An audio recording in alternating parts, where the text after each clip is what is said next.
నమస్కారం అండి. Future astro వాస్తు ఛానల్కి స్వాగతం. నా పేరు డాక్టర్ మురళీ స్వామి. ఈరోజు ఒక జాతక విశ్లేషణకు వస్తే,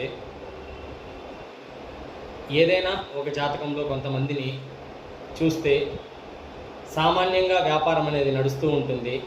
శత్రువులు అనేది అంటే పోటీతత్వము, శత్రువు కనుక ఎదురు నిలబడితే వారిని జయించి వీరు తన యొక్క స్థితిని మార్చుకొని బాగా డెవలప్మెంట్స్ అనేది తీసుకుంటారు.